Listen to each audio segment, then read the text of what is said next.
What's up, guys? In this video, I'm going to quickly go over my top 5 picks to win MLB's AL Rookie of the Year in 2023. I'm not going to waste any time here, and I'm just going to get right into it, starting with number 5, Boston Red Sox first baseman Triston Casas. Triston had a very bizarre stat line during his 27 games with the Bo Sox in 2022. Get this. Triston Casas only had a 197 batting average last year, and if you were to just look at that, you would assume that he had a really rough stint. But actually, you'd be wrong. Despite only hitting 197, he finished with a 358 on-base percentage, a 408 slugging percentage, and an OPS of 766 to go along with 4 homers and 18 RBIs. And I think it is very safe to assume that my man's batting average will be much higher in 2023. And when you couple that with his insane plate discipline and elite power, he could be a 900 plus OPS hitter. I'm not personally expecting that, but I think an OPS over 800 is a pretty safe bet. He should also rack up a respectable amount of homers and RBIs. It's worth noting that there was a significant difference in his numbers against righties and lefties. I know it's a small sample size, but in those 27 games last year, Triston Casas had an OPS of 817 versus righties and only 611 versus lefties. I think that margin will shrink a bit in 2023, and so far in the spring, Casas has been absolutely raking. So he has a really good shot at breaking out in 2023. I think one of the biggest knocks on him, as far as Rookie of the Year is concerned, is simply the position that he plays. It's difficult to rack up a ton of WAR as a first baseman, and regardless of how well he hits, the fact that he plays first will be a big factor that holds him back and ultimately causes him to lose votes. On to number 4. Chicago White Sox outfielder Oscar Colas. This is a guy that not a lot of people outside of Chicago seem to be talking about, and I don't really understand why. This guy is a stud. He doesn't have any big league experience, so that can either be an advantage for a rookie or a burden, depending on how you look at it.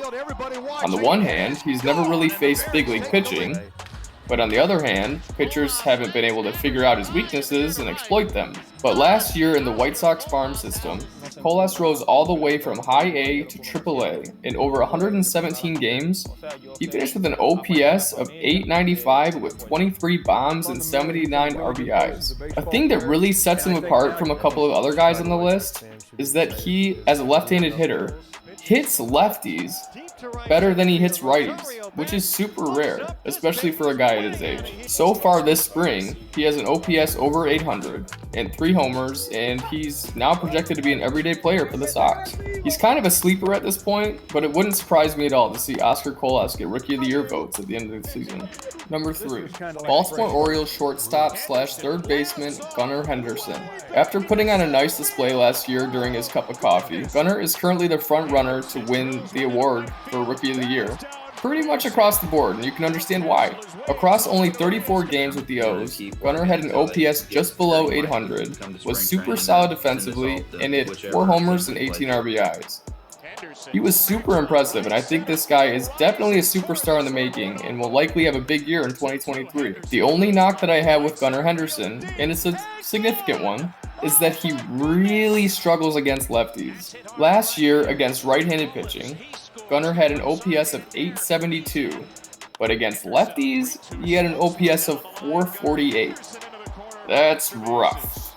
I think it's well known at this point that the more tape that becomes available on a guy, the more teams adjust to you. You see it all the time where a guy will have a breakout season entering the league, and then in the offseason, pitchers realize that the guy can't hit fastballs high and inside or whatever, and so then they, in return, ambush the guy with fastballs up and in, and he falls into a sophomore slump. I think to an extent that could happen with Gunnar, but we'll see. I could definitely see teams tossing lefty after lefty against Gunnar this season until he proves that he can at least get on base against them. It's also worth noting that, for what it's worth, Gunnar has really struggled in spring training. All of that considered, I'm a huge fan of Gunnar Henderson, and I think he's going to have a very good year in 2023. He'll continue to mash righties for sure, and he will certainly be better against lefties this year than he was last year. It's just a matter of how much better.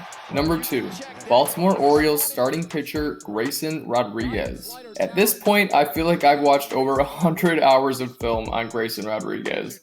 and I am so beyond confident that this guy is going to be a superstar in this league, and I really don't think it'll take very long. Last year, throughout his rise through the O's farm system, before being ruled out for the rest of the season due to injury, he racked up 75 2/3 innings and finished with a 6-2 record with a 2.62 ERA, a 13 K per 9, and a whip under 1. He is a very tough guy to hit.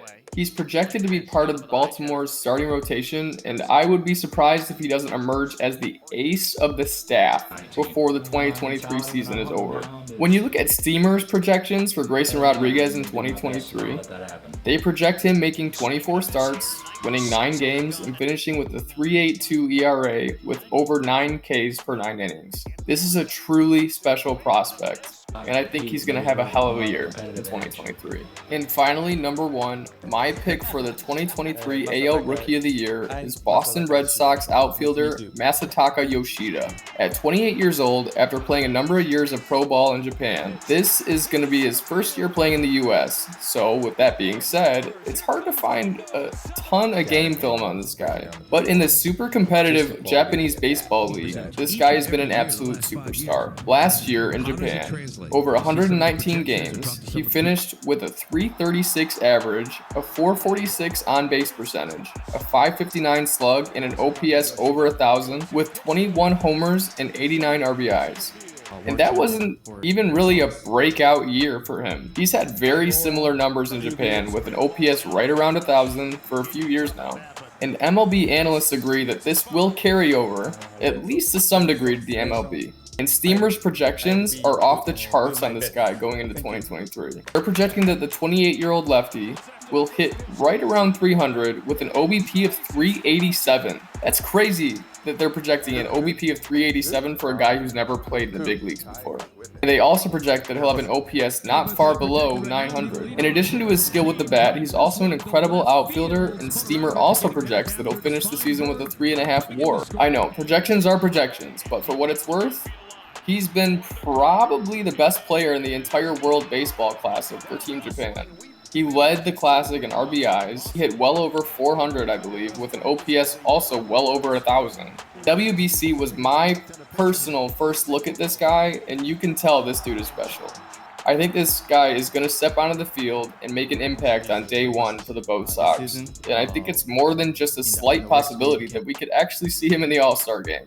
So that sums up my top 5 picks for Rookie of the Year in the American League this season. If you guys got anything out of this video, please consider hitting the like button and subscribing. I'm trying to get this channel off the ground, and I'm still relatively new to this, so any support would be super appreciated. Also, comment below. If you had to pick 5 names for AL Rookie of the Year, who'd you be going with? I'd love to get your thoughts.